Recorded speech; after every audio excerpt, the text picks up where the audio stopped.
And the thing is, I do believe there was talk about these things. I believe if we study history, the Confederates were able to shoot pterodactyls, back in the Civil War, and they spread these things out. Anybody can look it up online. Google it They yourself. spread these things out, and this is a historical fact. So, they spread this thing out, and it's got a huge winglet. It was a pterodactyl they shot. So, of course, these things have been around. Now, they went extinct, obviously, slowly, but surely. And so, what I'm saying is Jesus wrote a dinosaur to work. That's history. It's in the Bible. How to Train Your Dragon. Historical facts. And if you don't believe it, do your own research. Pull up Google. You'll find the picture, I promise. Oh my God. Thank you, John Gleason, Godless engineer, for gifting me this beautiful moment. Y'all remember when they tried to cancel Steven Spielberg for posing with an animatronic triceratops animal rights activist? Back it up. Hit it from the back. Cloaca. Historical facts. Eat my ass, BP. You're down here bailing on the rest of us because you don't want to process your grief and shame like a normal person by drinking and mistreating strangers. No, Rick. It is you who must nibble my cloaca, or bird asshole. Everyone knows what a cloaca is. back in the Civil War, and they spread these things out. Anybody can look it up online. They spread these things out, and this is a historical fact. So, they spread this thing out, and it's got a huge winglet. It's a pterodactyl they shot. So, of course, these things have been around. Now, they went extinct, obviously, slowly, but surely. And so, Paul Bunyan was sharing some Funyuns with his pet velociraptor. Whoa. Oh, you thought it was an ox? Roll back the clock. Let me knock the socks off. Historical facts. I didn't cut out. You heard me. You a pervert or something? Okay.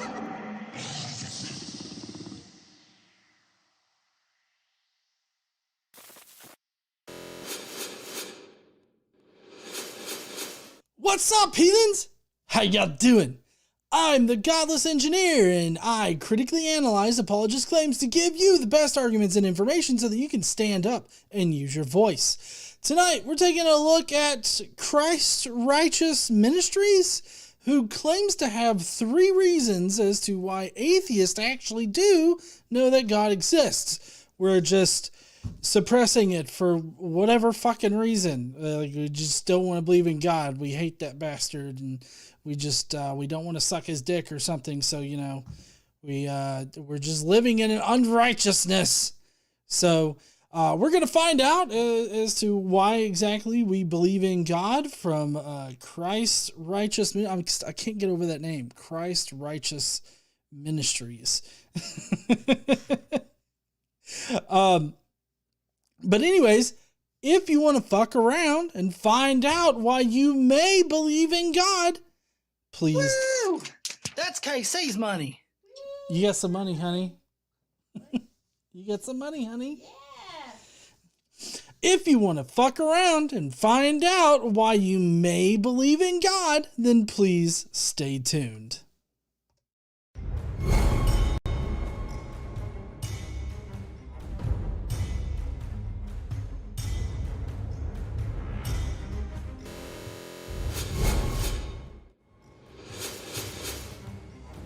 All right, so we do already have a super chat for tonight. Satan's Little Helper says we are in for it tonight.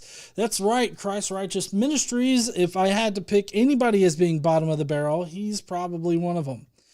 Of course, everybody's bottom of the barrel is like subjective. So, every video I do is bottom of the barrel for somebody.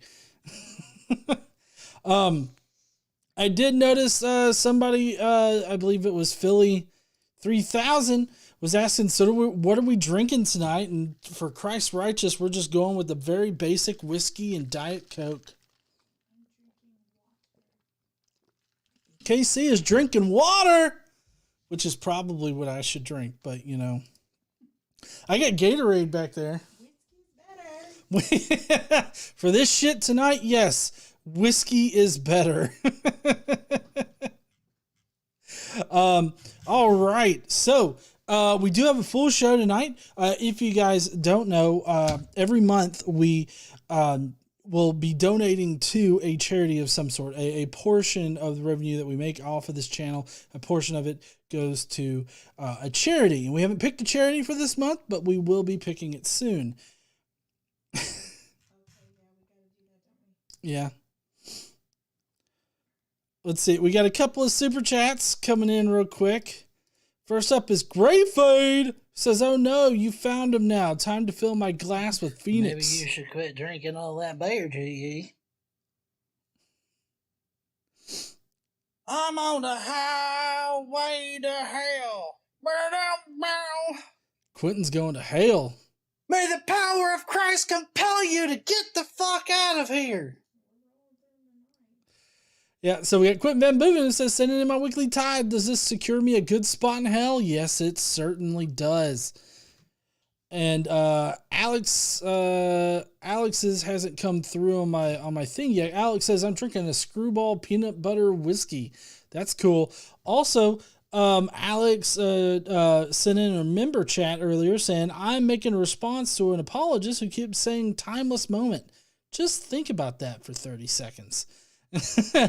I don't know what a timeless moment would be, but maybe they'll explain it in the video. I sincerely doubt it, but whatever. Good luck with that video there, Alex. But like I said, a portion of the proceeds of the super chats that you see coming in, or any super thanks that you may feel inclined to do after the live stream tonight, or just simply watching our videos, or becoming a Skeptic Mafia member, all are great ways to help support us here at Godless Engineer and allow us to donate a portion of all of the revenue that we make off the channel to a charity. We will be letting you guys know soon which charity we're going to pick this month. The charities that we normally pick, we verify through a third party, like Charity Navigator or something like that, to make sure that they're good charities and that they spend a good majority of their money on providing actual services and doing actual good things with them instead of paying the people that work for them.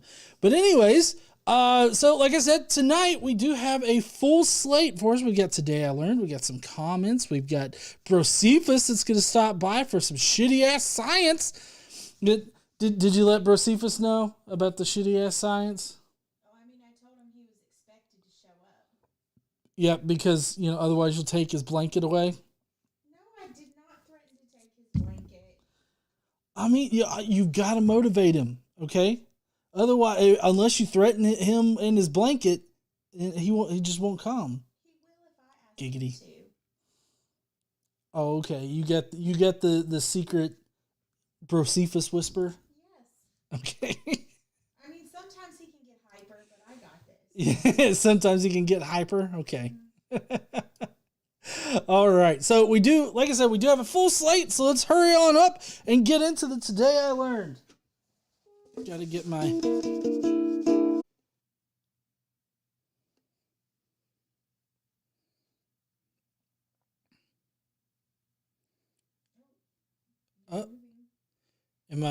Am I on? Testing. 1, 2, penis. Yes, you're on. Yep. Woo! Okay. I don't know what happened. My shit just died all of a sudden. But anyways, I brought out the uke and it crashed everything. I broke the internet with my uke abilities, so there's that. All right. Anyways, let's do some Today I Learned before shit crashes again. Today I learned.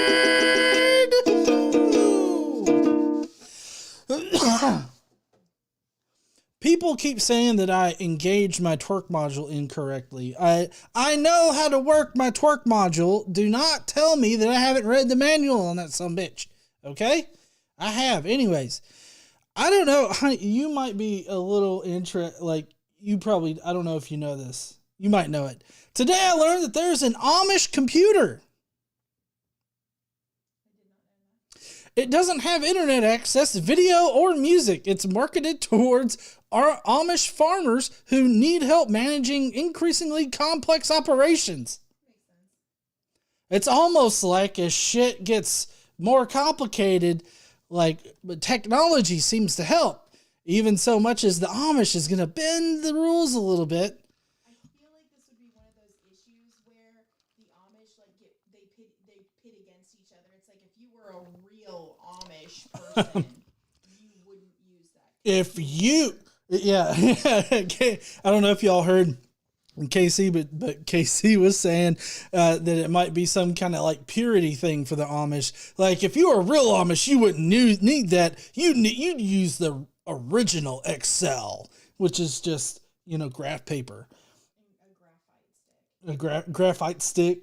Yeah, you can't use like normal pencils because that was made with technology. You gotta whittle a pencil. You gotta whittle a shaft out of wood, giggity, and then you gotta insert the graphite in there, and you gotta make it all by hand. Like that's got to be crazy as shit. Anyways, so that's kind of interesting that the Amish have a computer. Also, the Amish have a sexual abuse problem, just like other denominations of Christianity out there. So that was actually kind of news to me. Like I had heard of the Amish Mafia before, but I hadn't heard of all of the the sexual abuse problems in the Amish community. It's kind of weird to hear about that, but also not really surprising if you think about it. All right, let's see. Next up on Today I Learned is, I got to get my shit situated over here.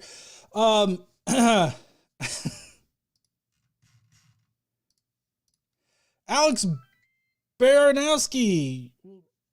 Thank you. 2 Timothy, what the fuck ever? Shut the fuck up. Alex Baranowski said, "Gosh darn it, I am out of bottle flies, and so some of my picky eater manises will have to wait a few days for food. I wanted to feed them all today." I would hate to have to wait for food too, so that kind of sucks. Thank you, Alex, for sharing. Next up on Today I Learned. Huh?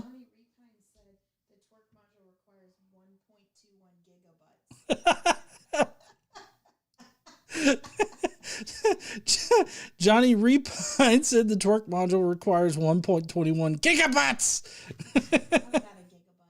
You got a gigabyte? Yeah. All right.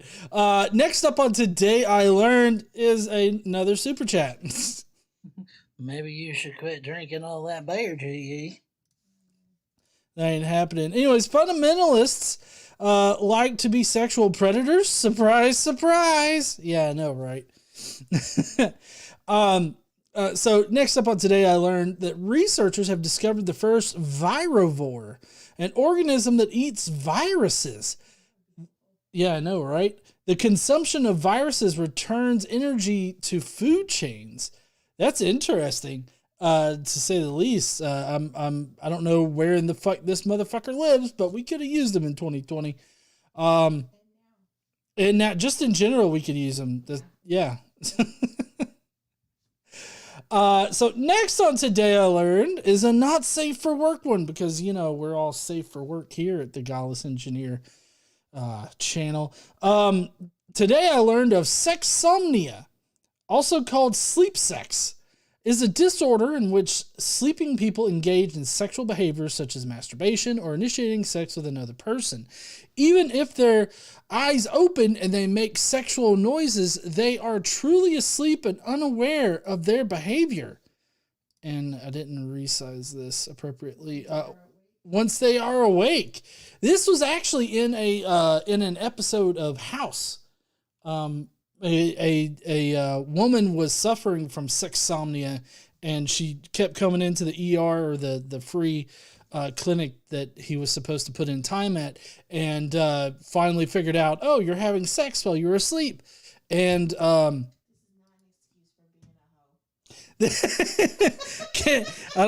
KC said, "This is not an excuse for being a hoe."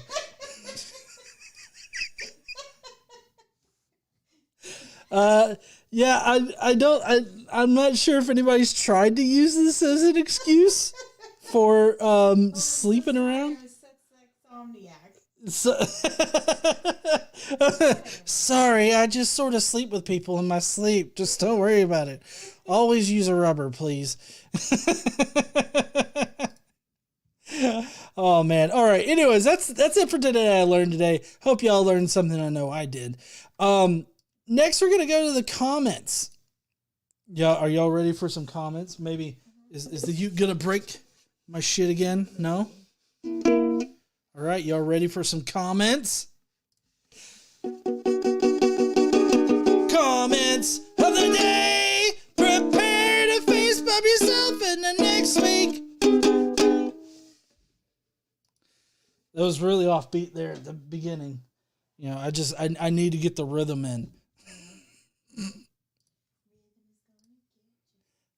Rhythm is gonna get you. Okay, hear me out. Okay, I want to know who in the chat would watch this movie. Okay, this isn't a comment, obviously. I just it felt important to point this out. Okay, so Nick Cave, who I'm guessing was supposed to direct Gladiator 2 or write it or something, I don't know. Anyways, he was going to do Gladiator 2 Christ Killer. Okay? No, hear me out. Hear me out, okay? Here, it would have seen Maximus, you know, Russell Crowe's character from the first one, come back from the dead to assassinate a Christ-like figure and lead a Christian crusade, and then be doomed to an eternal life only to end up working for the Pentagon, the worst of workplaces. The Pentagon isn't a bad place to work. No. No. I mean, on the days it doesn't get hit by a plane, it's fine. Casey said that the Pentagon's not a bad place to work on the days where it doesn't get hit by a plane. I mean, yeah, I think a plane would definitely ruin my day, but anyways, look, okay, this is just, I would totally watch this movie, like watch it once, okay? I would watch it once and it would be like a bad movie. It wouldn't make any money, but I just want to see this movie, okay? I would. And I'm really confused on the timeline here because, okay, Maximus comes back from the dead, right? Resurrects. And then he assassinates a Christ-like figure. But I don't know if he becomes a vampire because, you know, the Gladiator thing was during, was it Roman? I think it was Roman rule. And so, I mean, it could be some other kind of immortality thing. Where he becomes a demigod, or maybe like Zeus like bestows some kind of immortality on him or something like that.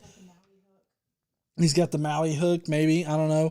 Anyways, so fast forward some years after assassinating the Christ-like figure, effectively creating Christianity, he leads a Christian crusade.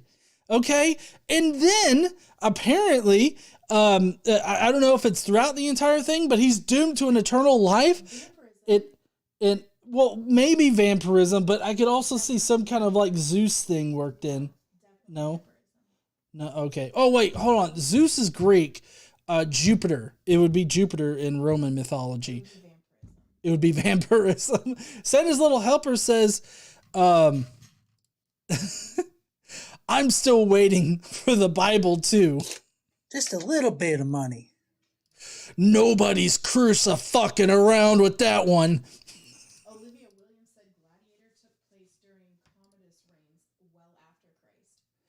Oh, well, after Christ. Okay, cool. I didn't know the time frame in which it took place in. So, well, after Christ. Interesting. Okay, so he just assassinated a Christ-like figure and then he went to do the crusade. Anyways, however that timeline works out right there, he ends up working for the Pentagon. The entire movie is told as a flashback while he's sitting there in the Pentagon and he's like lamenting over being stuck behind a desk. Can you imagine? Donating this much only makes me drink more. Can you just imagine? It's like, hey, there, Maxwell. why are you looking so glum, dude? And he's like, oh, let me tell you. I was a gladiator, and then I led a Christian crusade. I also assassinated a guy, and now I push papers. He'd have to be one of them sparkly looking fucking vampires, though. Like, there's no way he could lead a crusade at night. I feel like he should just work as like a club bouncer. A club bouncer? Yeah, I mean, why work in the Pentagon? That sounds so weird. I know. So there's no way he'd get a clearance. There's no way he'd get a clearance. No. Skeptics and Scoundrels, who we had on the show on the channel this week.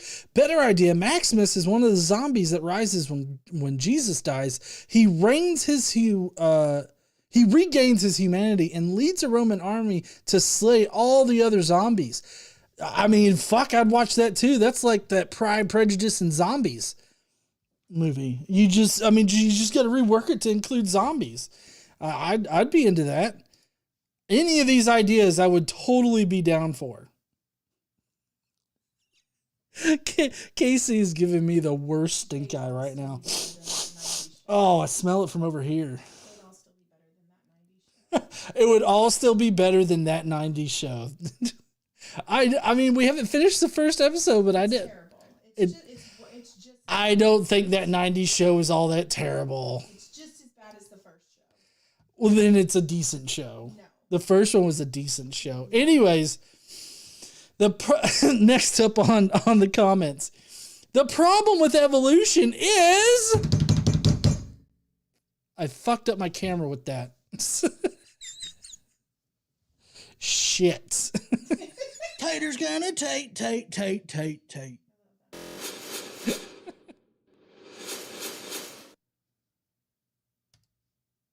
There we go. At least this time it doesn't like shut down my entire system and everything. Let's see. Fuck. Comments.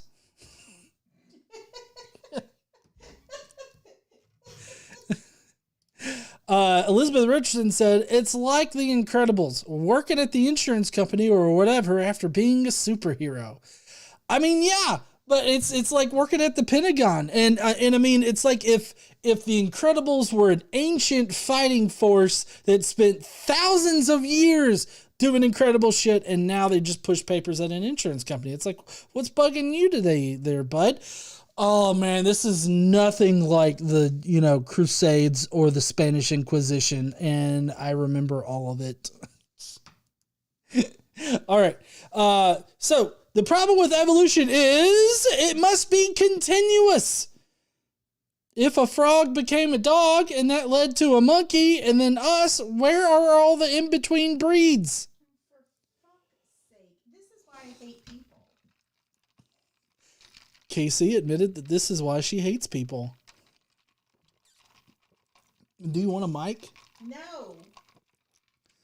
You're awfully loud for someone who doesn't want a mic.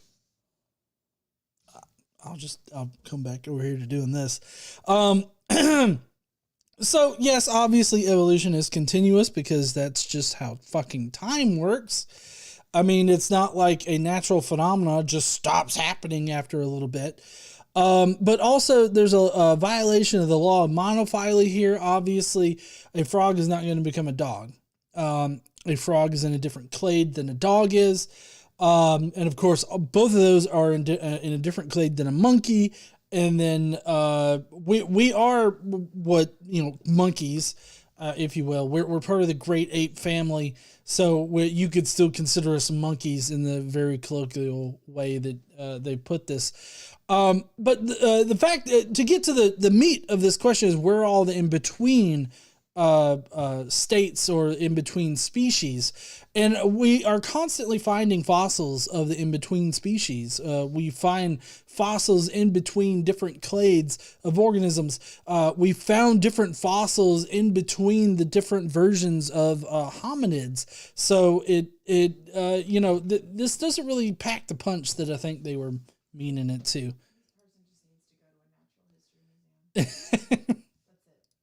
Just go to a natural history museum. This person has caused... Maybe you should quit drinking all that beer, GE. Listen, I don't care what you say. He was literally shitting in the halls.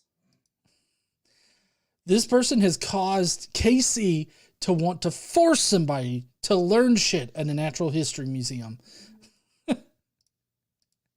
Alex Baranowski says, as someone who owns about 25 frogs, I'd be in big trouble if they could turn into dogs. And then JG Man says, another $5 super chat coming in if she takes a mic. Love her insight. No, honey. He doesn't know how much you make an hour. They, Yeah, I was about to get to it. Oh yeah, it's not showing up in that chat. Cadence says, if a frog became a dog, would it be called a drog? I think that would be the only way that would make, like, that would be the only way you could combine those two, because, you know, Frodog. Dog frog? No, drog. I'm gonna go with drog right there. That's good. So yeah, this particular tweet is pretty fucking dumb. But I wanted to bring it up anyways. Okay, so I've been getting into the whole shorts thing, and the shorts have been doing pretty good because, you know, YouTube's pushing the shorts. But that ends up with some interesting comments, like this one from Sarah Kimball. You know, donating this much only makes me drink more. Santa's Little Helper says, still makes way better sense than the magical sky wizard saying incantations over dirt. Well, no. So what happened with the dirt is that God spit on the dirt, and then he sneezed on it, and then he played in it and made a clay man that turned into a human. So he spoke the universe into existence through an incantation, but he sneezed on dirt to create humans. Remember that. If he had just spoke some words over dirt, I feel like it would be a tad bit less ridiculous than, you know, spitting in it and playing in some wet, spitty ass dirt. So Sarah Kimball says, so my young earth creationist father counters the whole inbreeding genetic problem with a hand wavy, just a little bit of money.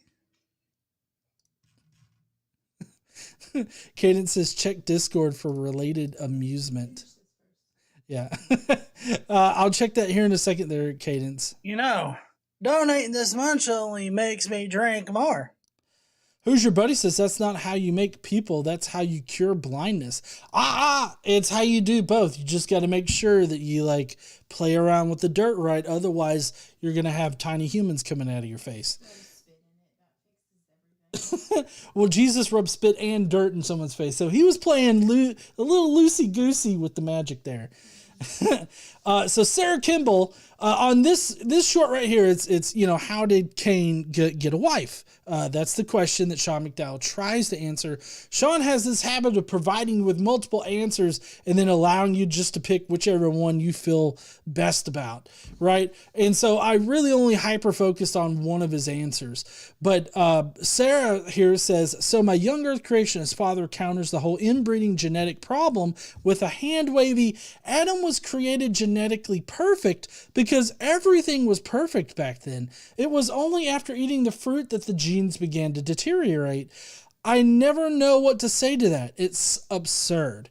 So I did want to get, I doubt that Sarah's ever going to watch this, but how I would do that is I take a very, what's the street epistemology word for it? I ask questions a lot, right? Like, I have a lot of questions for people that say these kinds of things. And so my first question would be, what does it mean to be genetically perfect?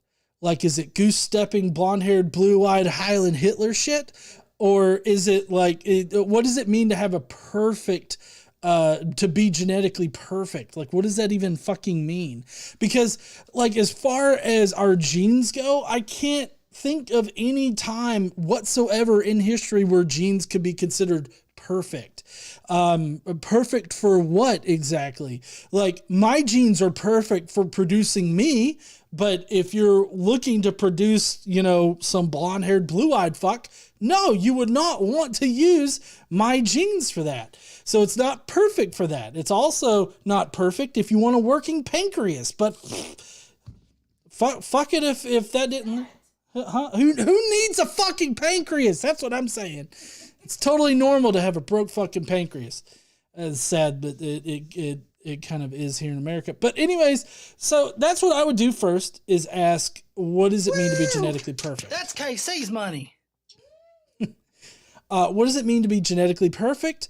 Also, I would ask him if natural processes change at some point. Like, did all natural processes change, or was it just the natural processes that govern how we reproduce and how our cells split and reproduce and all of that? Like, because the mechanisms that are in play whenever humans reproduce have been the same, you know, pretty far back in time. Like, it's the same process that happens. And the fact that it happens also in other animals, I guess that means that Eve fucked all life, not just human life.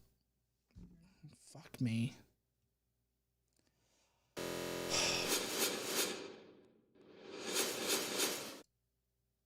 Johnny says just swap out your pancreas with a yellow sponge full of insulin. Give it a squeeze every time you have a meal. Give my pancreas a squeeze every time I need a meal. I feel like that won't work. Probably not. So yeah, what does it mean for genes to deteriorate? Because our genes are deteriorating now. Just a little bit of money. As far as, like, you know, reproduction and all this other stuff. Like, I mean, our genes aren't, like, deteriorating. Maybe you should quit drinking all that beer, GE. So it just doesn't, it really just doesn't make any kind of fucking sense. JG Man says, looking like you is genetically perfect. Starstruck. Oh, it's the starstruck emoji there. Yeah, I am pretty cute. KC verifies that I'm pretty cute. Satan's little helper says, I say, which point can, fuck me. I say, which point can I stop fucking my family? At which point could I stop fucking my family? That's a good question. It doesn't say fucking, it says F my family. I'm guessing the F is fuck, since they can't curse in the chat, in the super chat. Can I stop fuck my family? Like, Fuck. it could be two. There's punctuation, we don't know. Okay. Thank you, Satan's little helper. Alex Baranowski says, I mean, some wasps breed exclusively via inbreeding, and there are more wasp species than human species, so maybe wasps are better than humans. I don't think so. Wasps are evil. Wasps are evil. They're pure evil, and that's why inbreeding doesn't affect them. I don't know. I don't know the genetics of wasps, but I do know that for a human population, in general, populations of organisms require the 5,500 rule. That's 50 individuals to stave off inbreeding, the genetic defects that you get from inbreeding, and then 500 individuals in order to stave off genetic drift.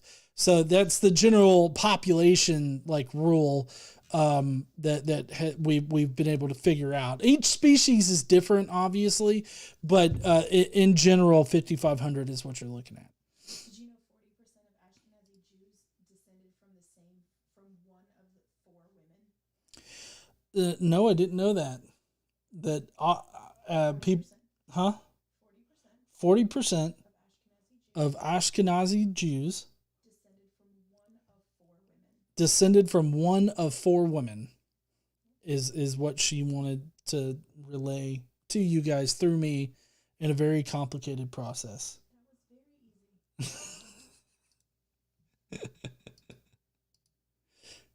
All right. So next up is somebody commenting on a very old video. John Meek says, no, macroevolution is not a fact. It relies on historical science, which uses assumptions about the past that cannot be proven. What assumptions about the past that can't be proven? Like, I'd really love to know what assumptions evolution, because in this, I need to make a shirt that says this, but evolution is evolution is evolution. Okay. Like there's no, like you can differentiate between micro and macro if you want to, really, but it's kind of pedantic. 2 Timothy, what the fuck ever, shut the fuck up. So, but in any case, evolution is evolution. So it doesn't require historical science. It just requires biological science, like understanding how biology works. So I don't understand what this historical science is. So anyways, a fossil that looks similar to other animals isn't proof of anything. It's proof that they're morphologically connected in some kind of way. And it is also how we group organisms together, because we can group organisms together based on their morphological traits. And that's how we form clades. And that's how we can, trace the evolutionary lineage from, current organisms back into the past to other organisms that we found. ERVs are not proof either. That's I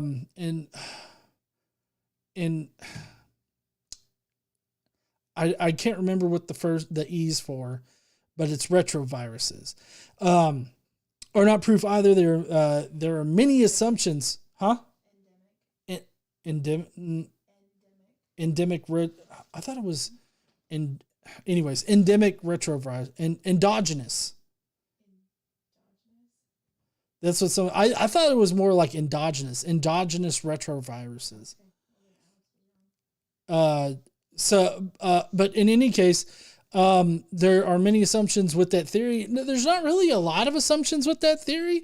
But basically, just to give you a quick overview, which I'm not a professional like evolutionary biologist or anything like that. I've read some of the literature.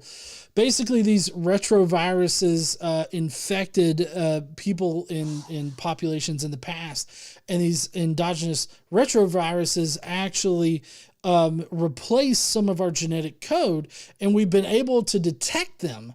And we've actually been able to identify at what point did our group of organisms that developed into the hominid species separated from the other great apes. And so we've been able to do the genetic analysis on this to determine a lot of things, but ERVs are definitely proof of evolution. It's at least something that creationism can't overcome right now, as far as whatever they put out so far. Ever. You are putting your faith in naturalists, whom by definition are people who rule out God and creation from the very beginning and reach their conclusion before they begin their examination of the evidence. So no, it is not a fact. Well, nothing that he said, like even if the people analyzing this don't consider God as a possible conclusion at first, that doesn't mean that the ERVs and the fossils and evolutionary biology aren't comprised of facts. And that evolution in general is not a fact. Like nothing that he said here is indicative of them not being facts. But I would say that God doesn't really fit into the whole scientific purview. I think science is set up to describe reality. If you say that your God exists outside of reality, then there's no way that science can describe your God, which effectively moves him out of the entire question. You would still need to be able to explain the diversity of life that we have here on Earth without God, and that the best explanation is evolution. So thank you. Try again there, John. I appreciate your input. Maybe. Next up is Peter Sweden. He says, I am not anti-vax. I am anti-mRNA. Okay. They inject a synthetic code into your body that tricks your cells into producing the spike protein. It is not a vaccine. It is a gene therapy with no long-term safety data. It is just common sense to not want to be a test subject. So whether Peter likes it or not, he has mRNA that is constantly being generated and is constantly sending messages to different organelles in your cells and all that. So whether you're anti-mRNA or not, that's just how your body works. That's how cells work. So sorry for you. Also, doing the vaccine this way and causing your immune system to have a response to the spike protein, thereby allowing your immune system to attack the COVID-19 virus if you do happen to get infected, essentially ripping apart the virus, at least making it to where it can't infect cells, is what a vaccine does. So I don't know what in the fuck this guy is talking about here. I think that he's just ignorant of the science. He knows just enough to be dangerous, I feel. And then finally, we got Eric Hovind, who just felt like putting it out there. Abortion is murder! It's not murder, because abortion doesn't kill anybody. Generally, abortion saves lives. So I don't know what he's talking about, abortion being murder. I mean, obviously, I know that he considers fetuses or these blastocysts or anything like that to be full-fledged people, but they're not. Most abortions occur prior to the 12th week of gestation and are just clumps of cells, basically. So nobody's being hurt or anything like that. Later term abortions that are done are most of the time, like overwhelmingly most of the time, medically necessary. And even if they're a choice that a person has made, that's their choice to make. So Eric just needs to keep his fucking nose out of other people's businesses, I think. And that's going to be it for the comments. Now I got to go and I got to get Brocephus because he's got to explain some shit to y'all. Are y'all ready for Brocephus to come in? I'm ready for Brocephus. Well, hopefully the camera doesn't shut down because I don't know if he knows how to work this camera here. Anyways, I'm going to go get Brocephus. Shitty ass science! We're gonna answer some science shit really wrong. Yeah, he was fucking it up there, KC. I can't believe it, son of a bitch. He knocked over the ukulele and everything. There's no reason to be rude. Well, I heard him up here earlier trying to get you to take my blanket away, and I don't want that to happen. I will not take your blanket, okay? Well, you see to it that he never threatens me or my blanket again because I love my blankie. I know, you'll never have it taken away. He can't be controlled. Yeah, he's an uncontrollable fucking psychopath. I hope he heard me down there. He went downstairs to take a shit or something. That's right, I'm drinking your drink too, you son of a bitch. Oh look, Quentin Van Boven gifted 1 Godless Engineer membership. Not only is Quentin going to hell, but so is that person. Snorefoot? The fuck? Snorefoot was gifted a membership. Alright, Snorefoot, welcome. Alright, what am I explaining today? Let's see, my 250 million year old Himalayan pink salt expired in 2021. Would it be still safe to use? Well, now hold on there, Casey. Listen, my question here is the question would be, why would God make shit that expires? And I mean, it's all because God wants you to learn that you gotta act in a timely manner. You can't just put Himalayan pink salt up on your shelf and be able to use it any fucking time that you want to. If you buy it, you use it. Just like with God, you can't just sit there and on your ass, not doing shit, not believing in God. You got to get your ass into gear now because hell will come to pay. He is coming back and he is bringing a vengeance with him and he will fuck all you up. Don't you know it, KC? Start believing now. Himalayan salt is mineral salt and it never expires. Well, fuck, the camera died again. Shit. See, GE thinks I don't know how to work this shit. But you know what? He can just go and fuck right off because I fixed it, you sumbitch. Oh, the shitty ass science thing's gonna play again. Sorry, guys. Shitty ass science. We're gonna say the science shit really wrong. Nailed it. So, it's mineral salt and it'll never go bad, you say? This is just a lesson in how you shouldn't listen to atheists, okay? What? It expired in 21, and that shit has no flavor now, okay? And it's a lesson about how you need to get right with God. You need to get on your knees and suck on that Jesus dick now, okay? Otherwise, he will send your ass to hell. If you get up there to the pearly gates and you don't get on them knees, buddy, you're going to be sucking some Satan cock down there instead of getting right with Jesus up there, okay? So that's what this is. God made it expire to send a message to tell you to get right with Jesus or else go to hell. That's what it's there for. But you say it doesn't go bad? Not mineral salt. No, so Himalayan salt. Himalayan salt Is mineral salt. is a mineral salt. And it never expires. See, this is the links we got to go to because she doesn't want to mind. But there are types of salt that have additives and things that do expire, but Himalayan pink salt is not one of them. There are some salts that have additives that will expire, but Himalayan pink ass salt is not one of them, apparently. But you still need to get right with Jesus because he made shit to expire to send a message. Because his love and Jesus' sacrifice will expire one day. They will. See, a good preacher can turn anything into a sermon. There you go. Get right with Jesus or else his offer will expire. He's like a fucking mafia don boss.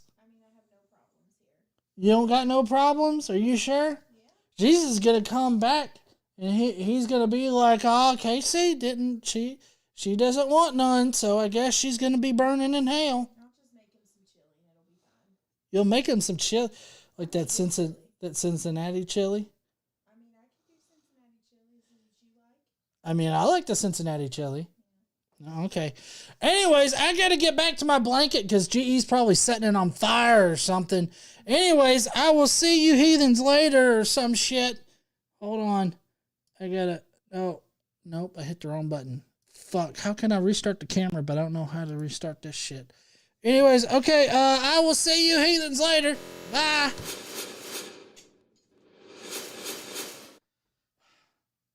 Now, bro, Cephas, you know that I don't want to set your shit on fire.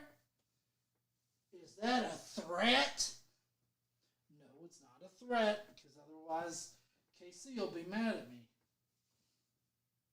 I promise not to set his blanket on fire, but he has got to tone down that fucking attitude. I mean, you both have an attitude problem. I heard that, dipshit! I'll put his ass out there in the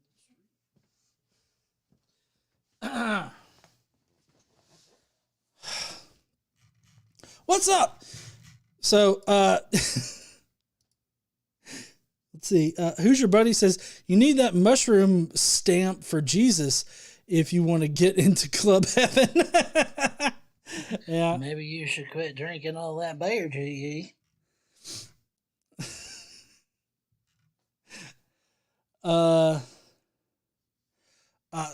Shit, you know what? I did miss a couple of super chats earlier. Polly Pocket says the whale is perfect genetically because of his 15-foot man parts. Oh man. Anyways, thank you so much there, Quentin, for your for your gift thing there. Gift in the membership right at the beginning.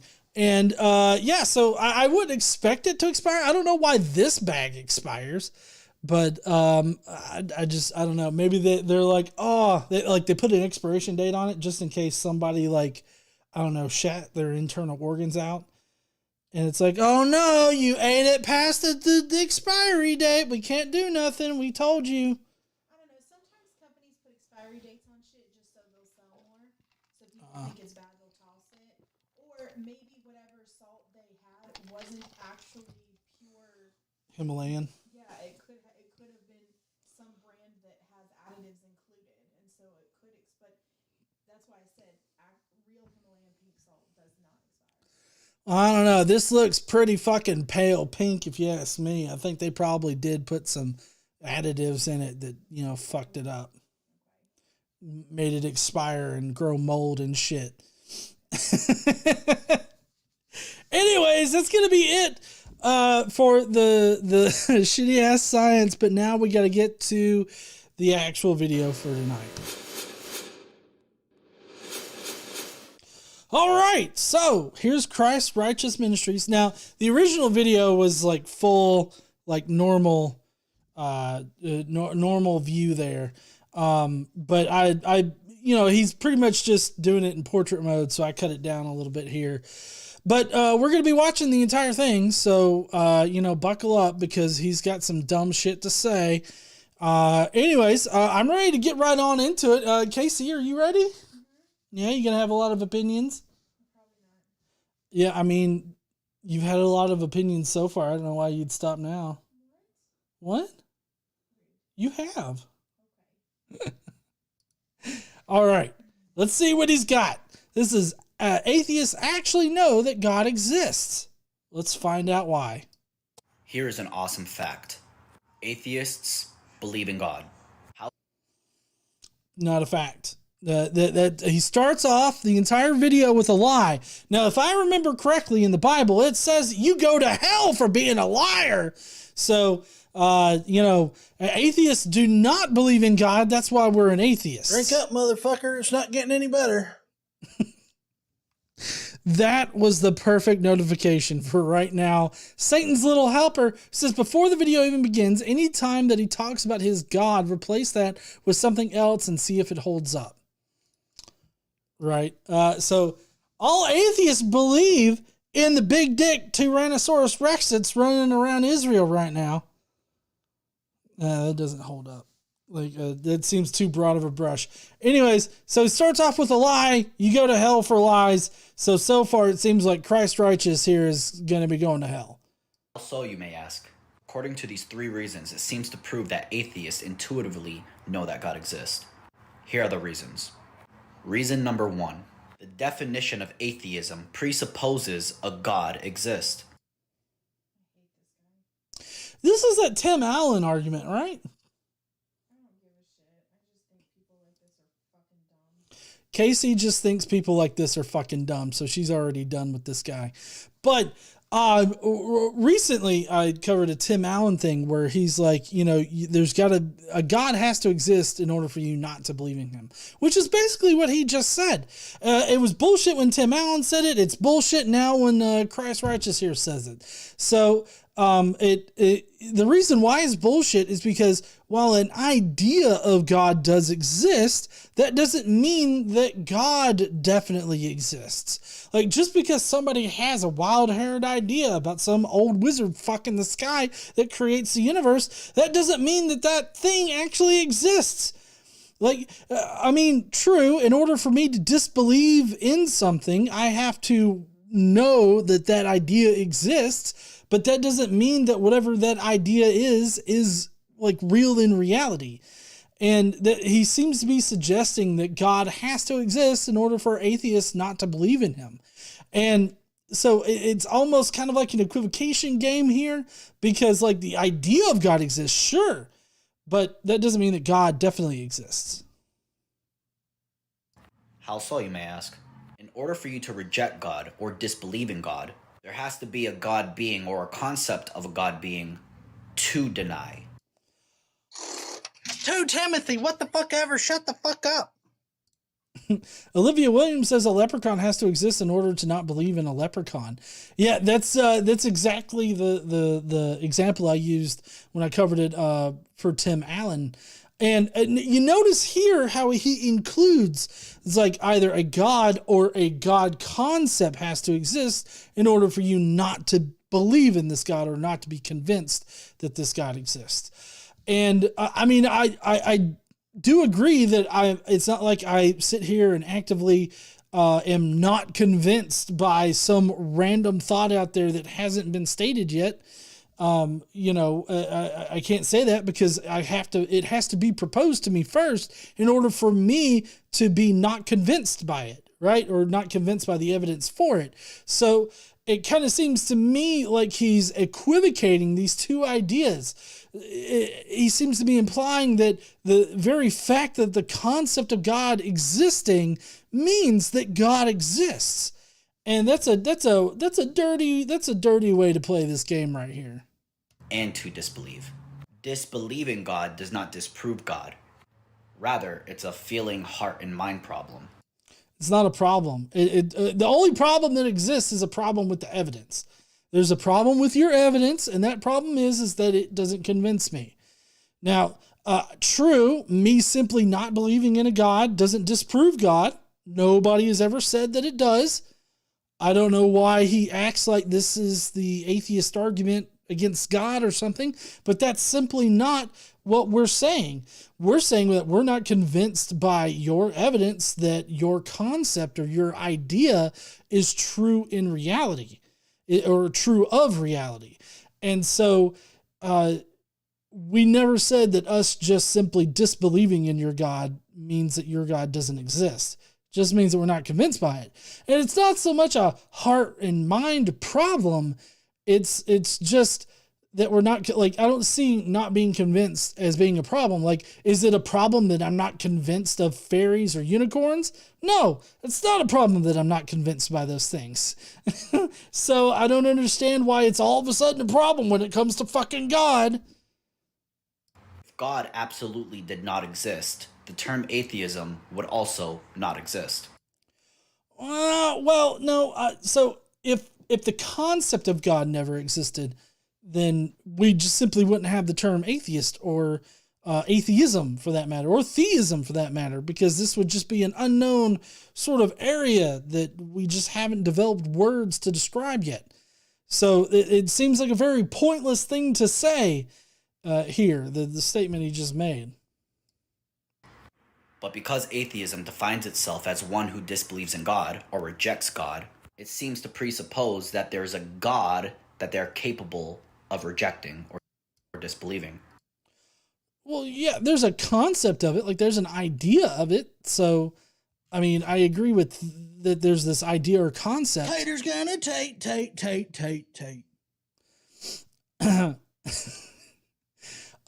I agree that there is a concept, but that doesn't necessarily mean that that concept is true.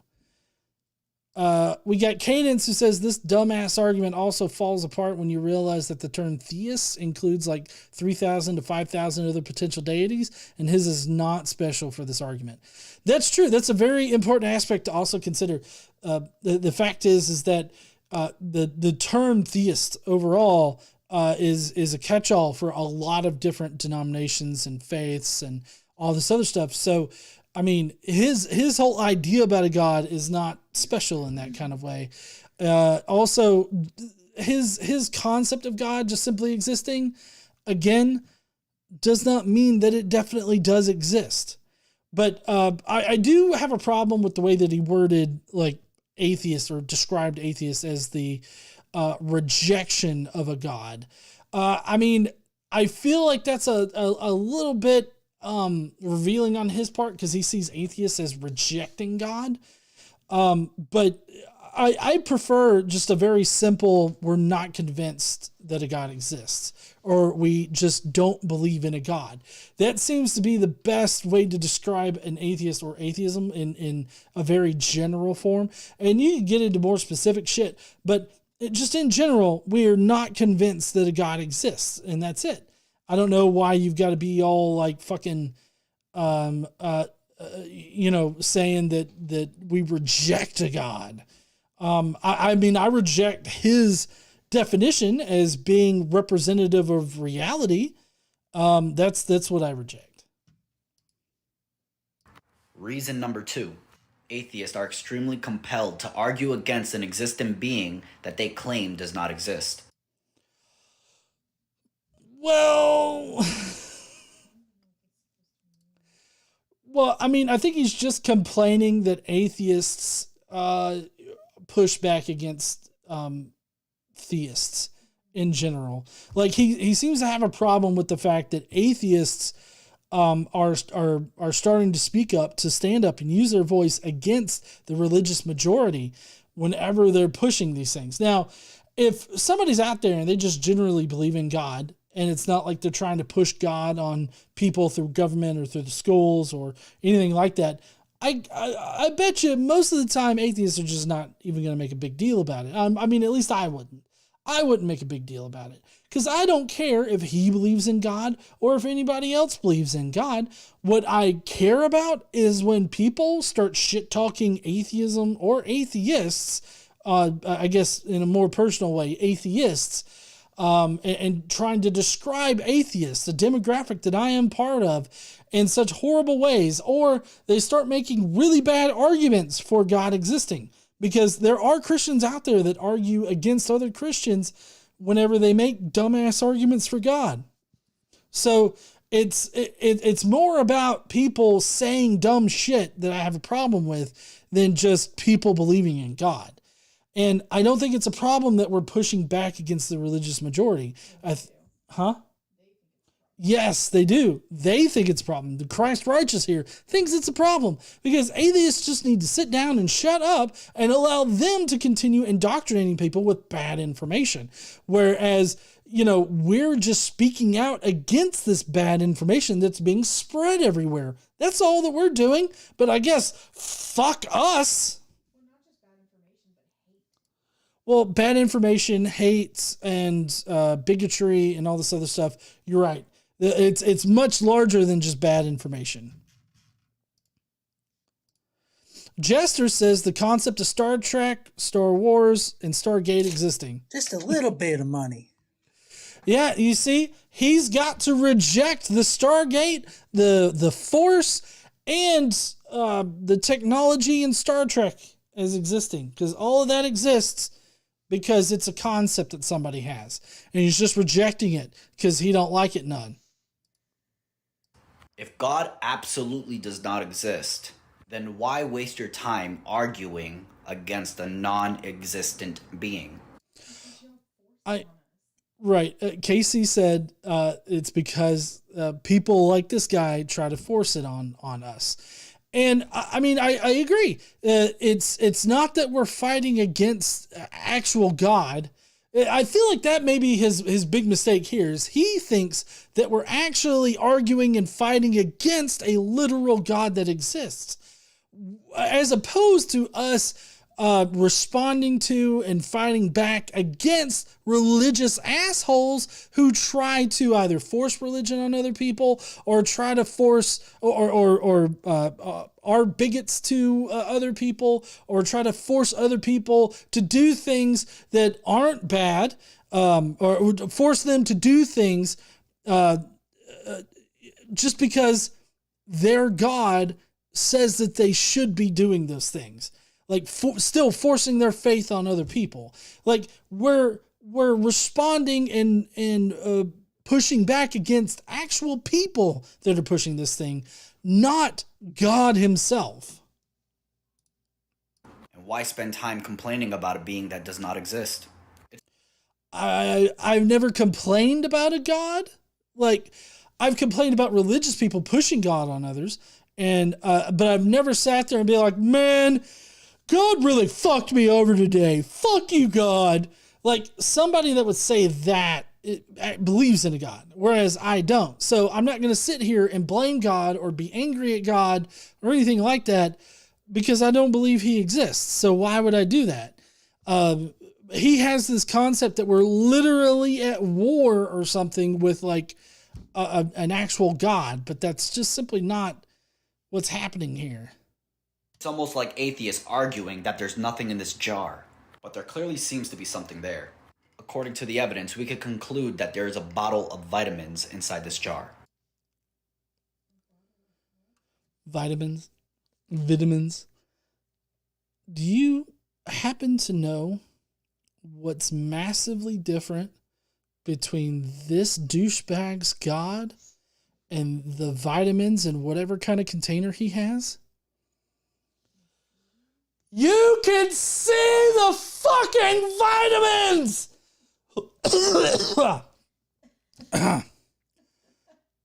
You can see the vitamins. You can't see God. If we could see God and verify that it actually is God, then we wouldn't be an atheist. Although, if his God, Yahweh, the Abrahamic God, were to exist, I would definitely be at the front of the line flipping him the bird, like saying, fuck you, dude. And go ahead, burn me in hell. I don't give a fuck. I'm not going to be anywhere near you, is what I would say. But they mix up this concept of, believing that a God exists with worshiping that God. Because there are plenty of other religious people out there that believe a God exists, but they don't worship his God. So I don't understand why they usually have to focus on, worshiping the God that you have just proven to exist. But anyways, he didn't make that particular claim in this little segment. You could see the bottle that's inside the other container. Like, it's there. You can't do that for God. Fucking show me God. Not just visually, but in any other kind of detectable way. Show me. Put God in the jar like a fucking genie. He's a genie in the bottle. You gotta rub him the right way. Giggity. Yeah, they're always supposed to rub him the right way. That's right, honey. But even with all the evidence, atheists still deny. So why do atheists... Whoa. What evidence? What? It's not like you can hold up a thing as like, see, look, this is God come. Like, you can't just hold something up and be like, this is God right here. Like, what do you mean all the evidence? What evidence? You have shitty arguments that you say prove that God exists, but I don't fucking know what else I don't know what else evidence he has in order to prove God. He doesn't. Argue against something that they don't believe. In other words, why do they argue against a non-existent being? That's like me arguing against the chupacabra or the man-bat, or even mermaids, for crying out loud. They do not exist, so I'm not going to waste my time. Right. And if there were massive amounts of people out there that were forming entire congregations worshiping the chupacabra, and then wanting to force those beliefs on people or chastise other people for not believing in their bullshit, then I would definitely stand up against that shit too. I mean, I would be right there with anybody else that's like, no, the chupacabra is not real. Okay. Nobody. Well, it depends on what kind of mermaid you're talking about. Well, no. You're right. Nobody's using mermaids to hurt people. That's true. But the more classical version of a mermaid would fuck up sailors and shit. If there were magical mermaid, if there was like a mermaid cult that had gained popularity like Christianity has, and it's like, you all must worship Ariel's fish feet, tail, and are sitting there being like, unless you believe in the Ariel goddess, you can't be a good person. I mean, I feel like anybody would argue against that, be like, that's bullshit. You can't just sit there and say that. Like, that's just utter nonsense. I feel like if people were organizing the way Christianity has around any magical idea, people would be pushing back against it. So, this just doesn't make any kind of fucking sense. even if people strongly believe that these things exist. Right. I don't care if somebody could strongly believe in a cross between Ariel and the Chupacabra, but unless they're trying to force other people to believe it, or they're trying to make laws based on that belief, that force other things on people unnecessarily, then I'm not going to care if somebody believes in something, like, even sincerely. I don't give a fuck. But that's not analogous to the Christian situation, I guess you could say, like the situation that Christianity finds itself in, with all of its adherents being, not all of its adherents, some of its adherents being dicks. There's no point. But because the evidence for God's existence is so strong, they fear being completely wrong and having to submit themselves to the truth. What does that mean, submit yourself to the truth? That's very curious language he uses there, because, like, I accept evolution as a fact of reality, right? Like, that's a true thing in reality. I'm not subjecting myself to it. Like, I'm not submitting myself to it. It's just there. Gonna take. I can't. That's the Tate part is about potatoes, not Andrew Tate. Since it's coming up so much, Satan's Little Helper says, no will jump into the pit of hell, because I don't want to worship someone who willingly sits on their butt watching people starve to death and do nothing when God has the power to do something. I agree. If God does exist, he has the power to do something, and the fact that he doesn't means that he's not omnibenevolent, but also means that, he's not necessarily warranted worship or anything like that, or even being liked. Oh yeah, that right. So that was the Tater's gonna Tate was around Thanksgiving. Like, that's a Thanksgiving pop up that I left in there, and so it's about potatoes at Thanksgiving. Whatever way you like to eat potatoes at Thanksgiving. Anyways, fuck, I forgot what he said. Completely wrong and having to submit themselves to the truth. Right, submitting yourself to the truth. So I don't understand why he has to use that kind of language. Obviously, he's a Christian. He thinks he has to submit himself to God. And like I was saying before, they all seem to have this concept that if they prove that their God exists, that means that we have to worship that God. And if we don't worship that God, that means we just want to live in unrighteousness, or whatever the fuck he was saying. And we just don't want to submit ourselves to the truth. I mean, I can accept true things in reality without submitting myself to them. So that's just pointless, pedantic choice of words there. But in any case, I don't know. He's got a very weird way of looking at things. You really dislike him? We all know atheists don't want to be morally accountable. And we all know that atheists just want to go their own ways and live their life however they want to. I'm sorry, but what part of Christianity has stopped people from doing shitty things? Like, and holding them morally accountable? What the fuck are you talking about? Depending on your version of Christianity, which I'm guessing, this guy seems like an evangelical. So, I mean, he definitely doesn't seem like he's part of the Catholic Church. So, if he's an evangelical, all you have to do is believe in Jesus and you get into heaven, right? Of course, they have a nice and easy way around this, that those that really believe in Jesus are good moral people all the time. And so that they will never commit a sin or do bad things. But that's not true. And he would say that someone's not a true Christian if they do bad things. So they got a nice little cop out for it, but all you have to do is believe in Jesus and you get into heaven.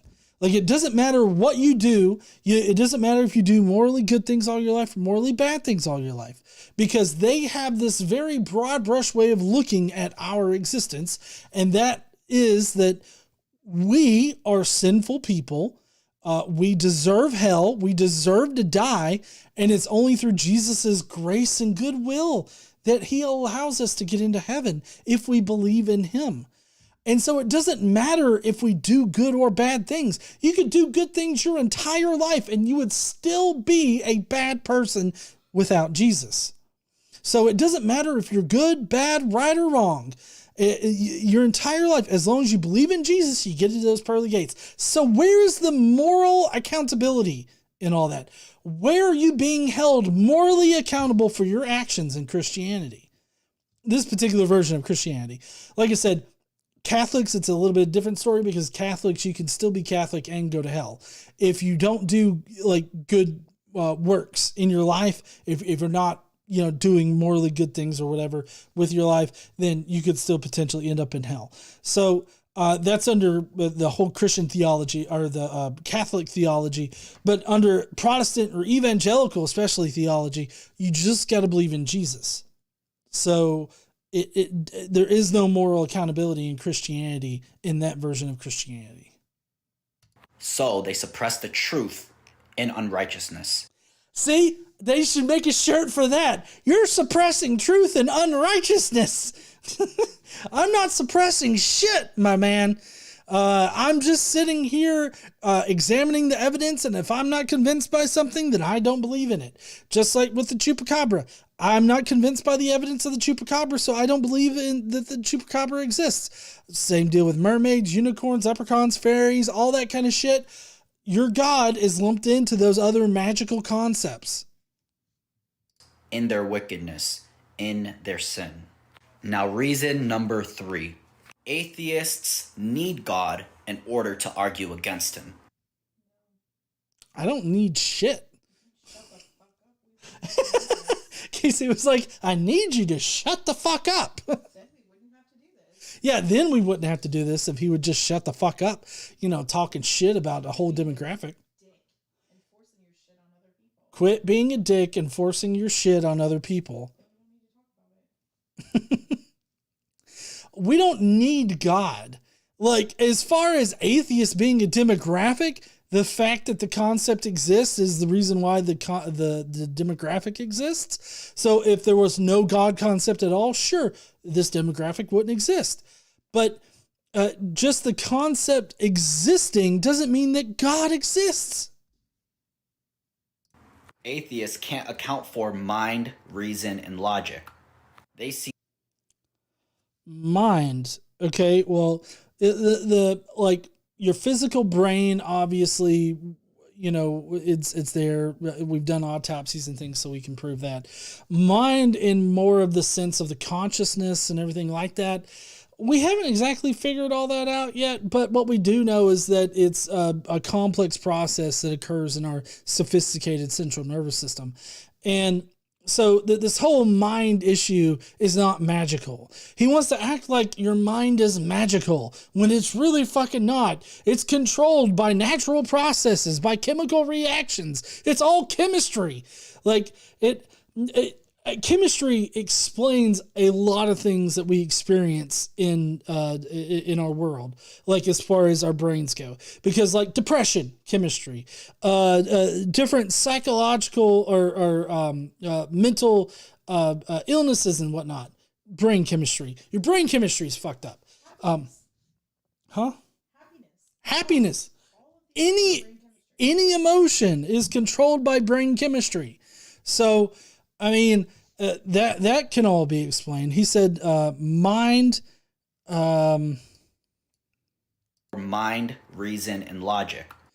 Reason is, an emergent property of a sophisticated central nervous system. We've come up with this concept of what it means to be reasonable and everything like that. So, I mean, we know how to define reason. Logic is something that we have perceived about this reality, and we have described it the best way that we can. If for some reason those laws aren't all inclusive of everything in reality, then we can always change those laws. So we can explain logic. They seem to argue that mind, reason, and logic is nothing more than a product of our evolution. I did not at any point say evolution, although central nervous systems as complex and sophisticated as ours do come about through evolution. But I mean, I would like if somebody was like, explain your mind. Evolution! Like, I'm not going to sit here and say that. Like, I mean, if you really wanted like me to explain how we got up to a sophisticated central nervous system, then sure, I would talk about evolution. But logic and reason, I wouldn't evoke evolution as the answer for those things. So I don't know. It just seems like he's trying to paint us with a broad brush here, and he doesn't know. He's never really spoken to an atheist in a sincere way. Nothing more than brain activity going on in your little skulls. That then raises the question, why trust what you believe? Oh, well, I mean, good question. Why should we trust what we believe? Well, if you follow the scientific method and if you have an analytical mind, you're not exactly going to trust, what your senses tell you or what you perceive. Because that is a big thing in the scientific method, is trying to remove any kind of subjective bias from it. Like, if you experience this, does it happen repeatedly? And does it happen to where other people can also experience this? So, I mean, like, if you take some magic mushrooms and you see like a chair get up and walk around, other people are not going to perceive this. So that's not in reality. That's something that your mind is creating because of the magic mushrooms. And, but the same could be said in other situations. So, I mean, if you are smart enough to understand the scientific method and how your senses work and everything like that, you'll also be smart enough to understand that you can't always trust your senses or trust your experiences. Because sometimes, through our own human experience, it can be misrepresented. So a smart person would understand that. Sorry, just an educated person. Because if what you believe solely relies on the result of your brain wiring, then you were nothing more than forcefully led to your conclusion. If you yourself are relying on your own experiences to inform you about what you believe, how is that forcing you to do anything? You yourself are making the decisions. There's no forcing there. I don't understand how anybody's being forced to do anything. Therefore, you can't really observe whether or not what you believe is true or false. Okay, I could easily turn this around on this guy. How do you know that your God is true? If it's just through your own experience of whatever experience you have with God or anything like that, how do you know that those experiences are true to reality? So, I mean, ask the questions. Ask these kinds of questions to this kind of dipshit. Because obviously he's going to be like, oh, well, I know it's real. It's like, well, I mean, you just said that I can't decide, if I'm convinced by something because I'm just using my pitiful little brain. So if you yourself are also using your pitiful little brain with these experiences to inform you about your God belief, then it would seem that you can't trust that either. So, huh? This doesn't apply to him? Why is that? Oh, the Bible. That's right. He's got the Bible, so obviously the Bible is going to be correct all the time. And he just gets to read shit out of the Bible. Lastly, atheists argue truth. Basically, they argue that they have a standard of truth that is greater than the truth that God exists.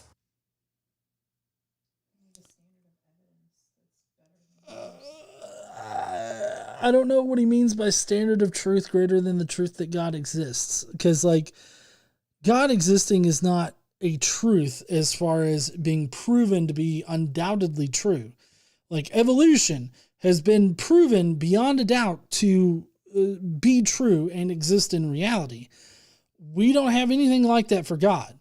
So I don't know what he means by the standard of truth. But now we do have a pretty sensible standard of evidence. Like this has to be evidence that shows that his God exists. Now, in what way could that evidence manifest? I'm not exactly sure, but all I have to know is that the current evidence that we have doesn't prove that his God exists. In fact, the evidence that we have points away from his particular God. If he's, since it's Christ Righteous, I'm guessing he's evangelical or Christian in some kind of way. So his God doesn't exist with the evidence that we have. It points away from his God. So I don't know what he means by having a standard of a standard of truth that's better than God exists. Like, yeah, because God, as far as we can tell, God hasn't been proven to exist. But according to the atheistic worldview, what is that standard? If that standard is nothing more than human standard and what you perceive to be as true, then all of our truths are technically true. But that can't be. Well, right. As far as the God conversation goes, all religions and all religious ideas can't be true all at once, but they can all be wrong. So, that's why, to me, that makes the atheist position a bit more favorable, because it makes, no God existing seem far more likely than any one particular definition of God in general. But in any case, I do agree that all of them can't be true all at once, but that makes it highly unlikely that any one is true. And this guy is just such a bumblefuck.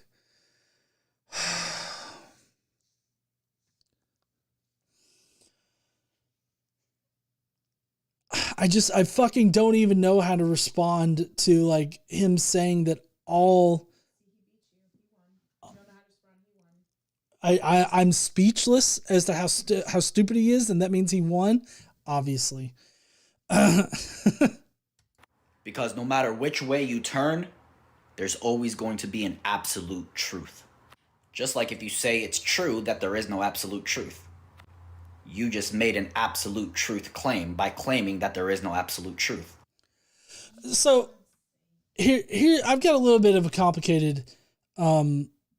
We got a new member. What up, Kalasia? Becoming a globe head. Thank you so much. So I do believe that there's an overarching, like, absolute truth. Maybe you should quit drinking all that beer, GE.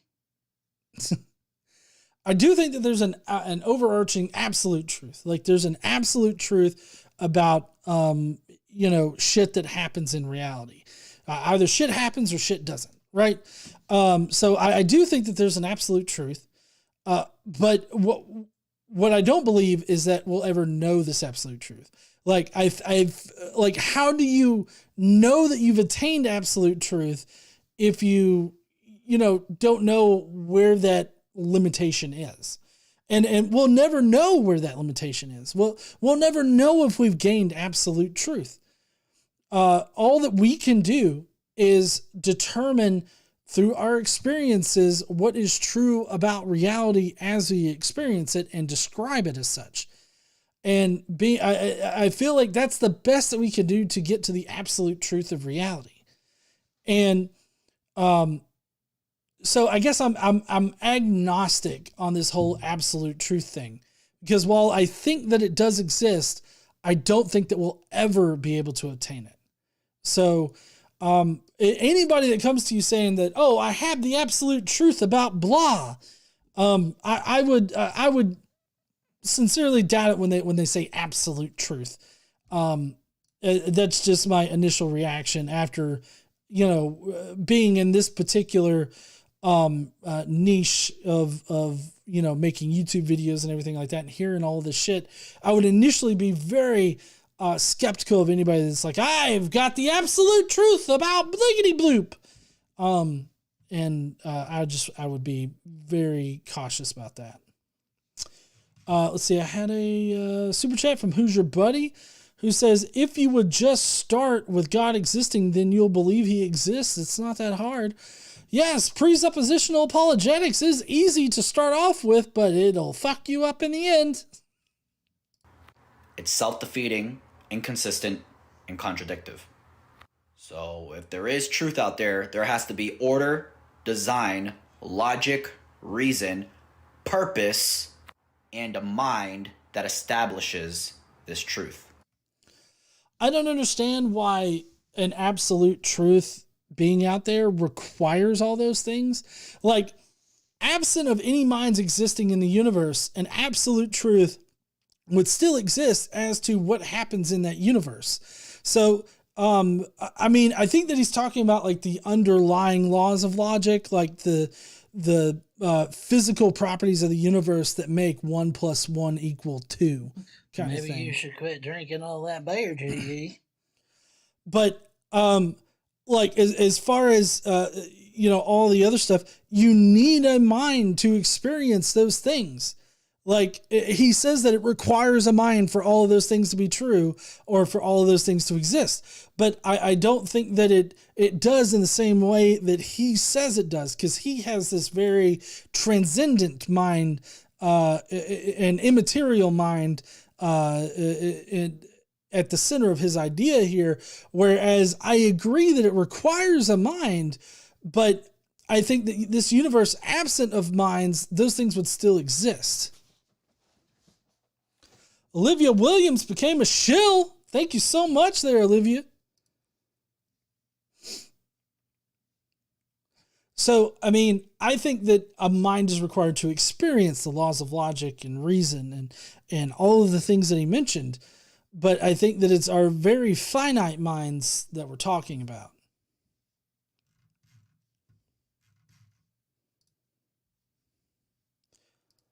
Let's see. Satan's Little Helper said, anybody get convinced by this argument? No, just annoyed? Same. Well, I'm going to go get some brain cells back by watching some Shannon Q videos. That, of course, characterizes a being that can only be explained as God.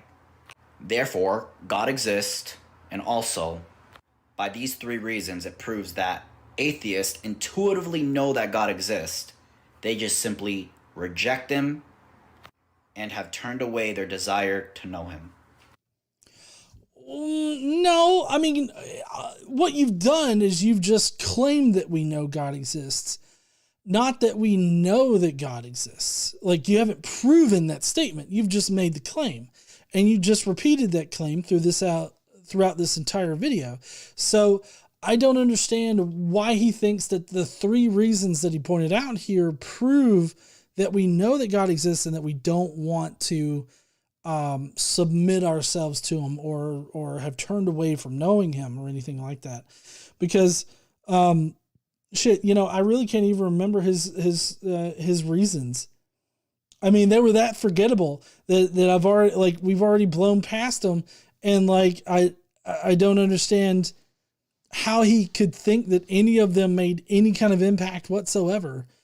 Throughout this entire video, he's only made the claim that we know, and he hasn't proven that we do know. These are irrefutable facts that are not worth arguing about, simply because they cannot be argued. Until next time, God bless every single one of you. I mean, I argued throughout this entire video. I stopped this video so many times because I had a lot of problems with what he said. These are not irrefutable facts.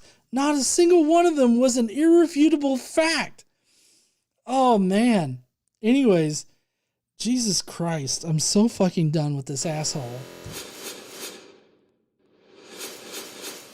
Anyways, that's going to be it for our video tonight. All in all, I found this guy's three quote-unquote facts to be rather ridiculous. And to be quite honest, I don't none of them were all that memorable because it just seems like the same old shit that we've always heard. just that, you know, God is required for minds and reason and logic. So apparently that means that we know that God exists. You know, I forgot the other two. It just kind of seemed like the same evangelical bullshitting that we've always heard. Shannon showed up.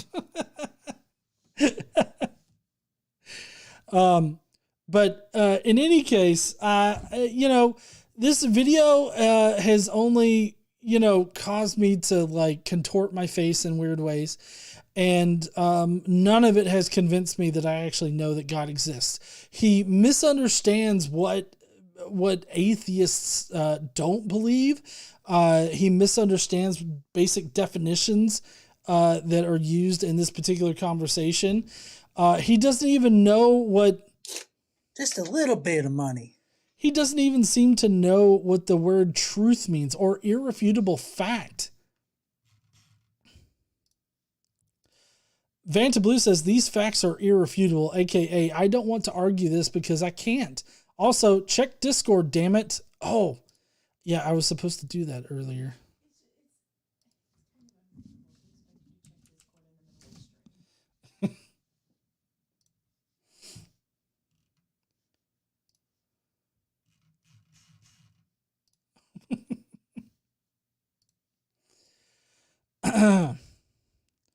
So, per our conversation at the beginning of this stream, here's what a drog is.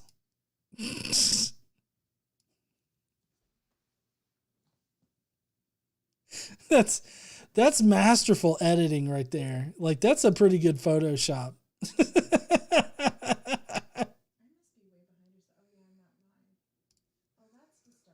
Yeah, isn't it? Beware of drog. I could just see like somebody coming up on that. It's like, what the fuck is a drog? And you hear Robert, and this dog like hops out of the bushes and it just stares at you and then eats a fly. What? Rebuff. Rebuff. Rebuff. Apparently Shannon wants You one. know, donating this much only makes me drink more.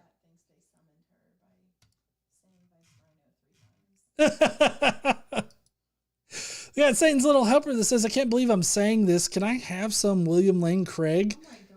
Yeah, that's what Christ Righteous makes you say. Anyways, so not impressed by Christ Righteous video here, and you know, I can't say that I'll watch much more of his shit, but you know, whatever. He seems to be one crazy fucking individual that thinks that atheists aren't really atheists. So if you're going to be leaving out right now, I really appreciate you stopping by, watching this live stream tonight. If you will, please go down below, leave me a comment with what you thought about this. Hey, consider sending a super thanks down there in the comments. It's this new like thing where you can, you know, send me money for making a comment. If you feel so inclined to help us out here. Anyway, but if not, that's perfectly fine too. Just leave a comment. While you're down there, why don't you smash that like button and subscribe if you're not already subscribed. And if you like this kind of live stream, don't forget to stand up and use your voice. Bye, heathens. But don't go, because we got these Skeptic Mafia chats to go over, or the Skeptic Mafia comments. Okay. Get a super chat from Quentin Van Boeven, who says, to think we could have seen someone rationalize Maybe God. you should quit drinking all that beer, GE. Seen someone rationalize God using suffering. Shame on my fellow Mafia members. Well, that one was actually Todd Friel of Wretched.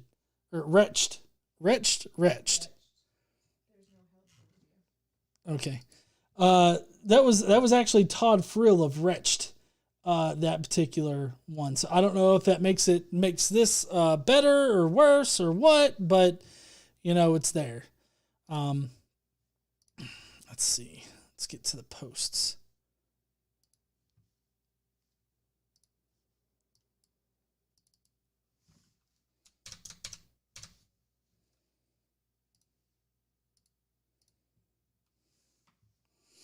All right.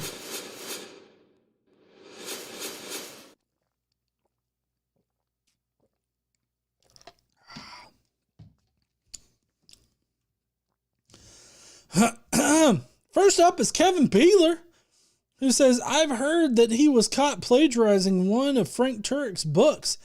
That doesn't surprise me. I mean, a lot of these evangelical, like apologist types, they say the same shit over and over again. So I wouldn't be surprised if he did plagiarize Frank Turek, but I also wouldn't be surprised if he just sort of came up with the exact same wording that Frank Turek uses.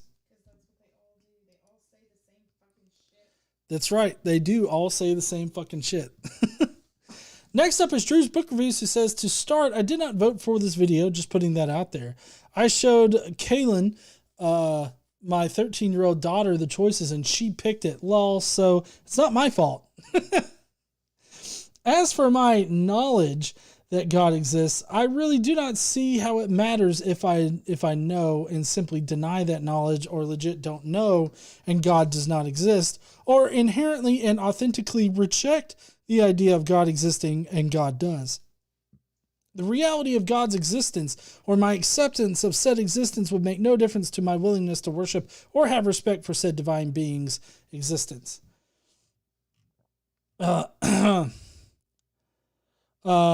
see. Let's look at hypothetical situations. Let's say ultimate undeniable proof of God's existence exists. One of two scenarios here. God is in fact very much like religious texts make God out to be, the divine creator, who demands worship, obedience to largely arbitrary commandments, or suffer consequences such as genocide, rape, murder, bloodshed, etc. It's clearly shown in the Bible. Or two, God is nothing like the Bible and other religious texts whatsoever. It's powerless to do anything about religions, speaking in God's name and committing all kinds of horrible atrocities, hate and other crimes in God's names, or has the power to do something but chooses not to, in which case said God is complacent in the use of his, her, its name being used to justify these crimes. If my name was being used to justify evil acts, I would not tolerate that or stand aside and allow others to use my name. I would be very vocal, outspoken, and make it clear. May the power of Christ compel you to get the fuck out of here. I'll get to you here in a minute there, Olivia. I would be very vocal, outspoken, to make it clear not to condone such acts, and would have no tolerance for such things. So which is it? Is God kind of being the Bible shows God to be, a tyrant who demands worship and obedience or suffer the consequences, or a quote-unquote good guy who idly stands by, powerless and unwilling to clear his good name from the slanderous use by preachers and religions around the world to justify evil acts? That's good questions there. Appreciate it. Atheists believe in God. Okay, then what the fuck is an atheist then? This guy's grammar is pretty piss poor, but let's see if I can decipher what he's trying to say here. Reason one's total BS. Reason number two, not sure what he's trying to say here. See, I mean, maybe that's the reason why I don't remember what in the fuck his points were, because he had just such atrocious communication skills that, he just, like, they weren't clearly delineated. I couldn't figure them the fuck out. Most atheists wouldn't really worry about arguing about a God if the people believing in a God weren't so keen on making us live by their rules. Let me give a quick comparison about arguing against non-existent things. This isn't a perfect analogy, but let's pretend you have the symptoms of a disease and there's possibly a dangerous parasite. This parasite can only be killed with a really strong course of drugs that can contain arsenic and cyanide and other nasty compounds. Not only would it be stupid to treat a patient with these drugs, if there's no parasite there, it would be irresponsible. And then they go, wait, the evidence for God's existence is strong? Since when? Reason 3 sounds like a reiteration of reason 1. That's probably another thing that kind of plays into this. Okay, that's all I've got. I will plan to join y'all live in 4 hours, but I'm also busy with a lot of assorted shit today. Don't forget to find my response videos on my other channel, The Pedantic Skeptic. I've recently begun making blind response vids again and would love some feedback. Don't forget to smash all the buttons and subscribe, wash your hands, and think for your damn selves. I agree. Think for your damn selves. Thank you, Alex. Trickster says atheists don't believe in God or gods, but do understand that there is a concept of a God or gods. Knowing that there is a concept of something such as aliens or Bigfoot does not automatically make someone believe in the concept. I can know that there are stories about these things, but unless some proof can be provided, then there's no reason to believe the concept is true. If I told someone that I have a unicorn in my garage, that someone would have a concept of what a unicorn is, but I would bet that same person would want at least some evidence of what I say.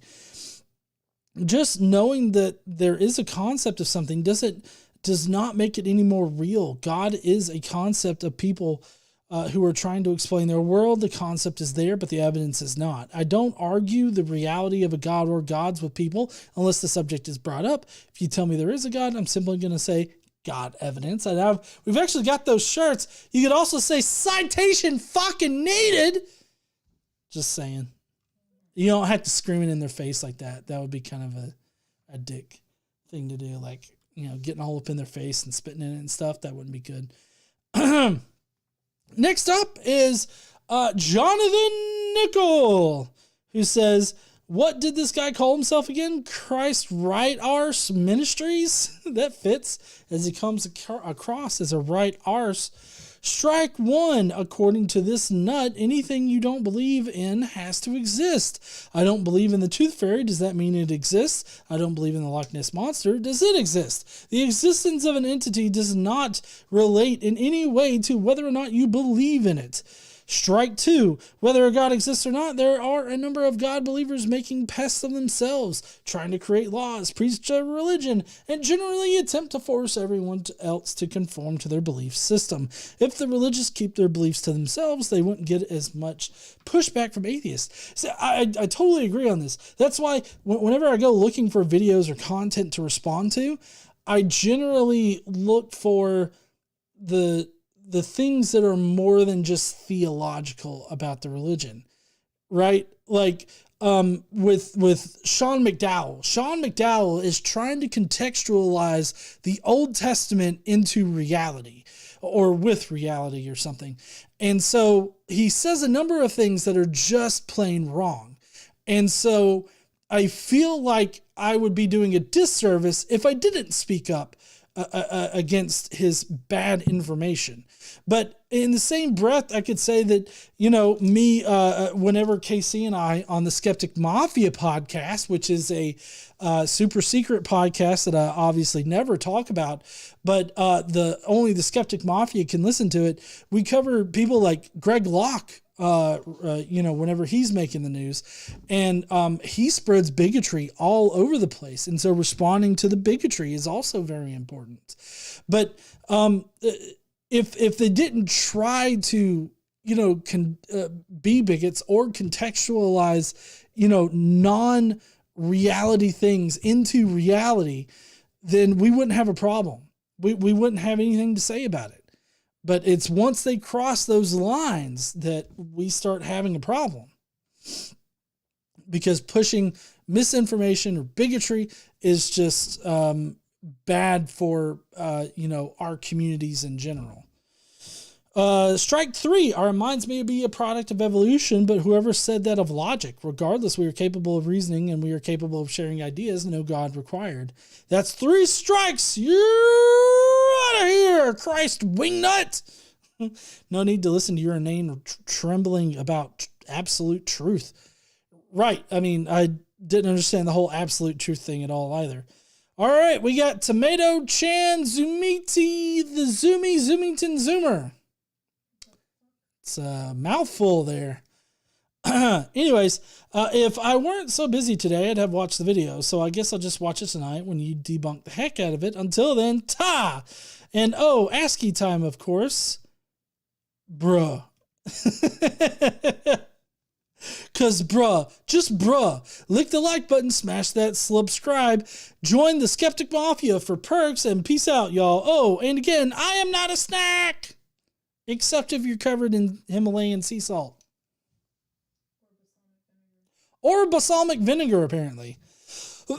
Recently, I had tomatoes on a grilled cheese.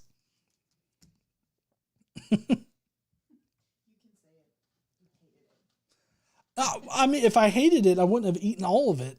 And I also wouldn't have dipped it in my tomato soup. Oh yeah, I also ate tomato soup. We still have some of that, don't we? Yeah, we have frozen. Yeah, frozen. We gotta unfreeze that because it was good. Okay. Sounds good. Nummy nummy. Huh? I mean, none on my grilled cheese. Jester says, "Hi, plagiarist Almondo, poisoning the well as usual. I sure hope it's feeding your family. Have you married the baby mama yet, or are you still living life as you see fit, regardless of your precious book? Sorry about my tone. I'm really running. I really am trying, but Almondo has had his chances. PSGE, if you could please look at the DM from Ninjest on Discord." All right, I'll take a look at that after the stream tonight. Thank you there, Jester. I tried looking at my messages the other day, and it like crashed on me or something. I don't know. Philly 3000 says, "If you believe that you really have to be delusional." To Timothy, what the fuck ever? Shut the fuck up. And then finally, we got Gary White, who says, "Sounds like complete garbage, but we'll give it a watch. Oh, by the way, my birthday was on Wednesday, but I decided to celebrate it today. See you guys tonight." Oh, it's Gary's birthday. I never pass up an opportunity to sing happy birthday. Happy birthday to you. That sounded so sad. Happy birthday to you. Happy birthday to Gary.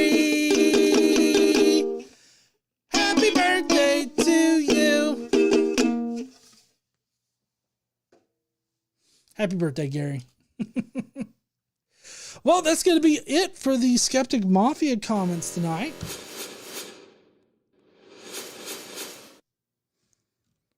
So we did have a couple of super chats to get to. We got Olivia Williams, who says he actually plagiarized directly a lot of apologists. That does not surprise me whatsoever.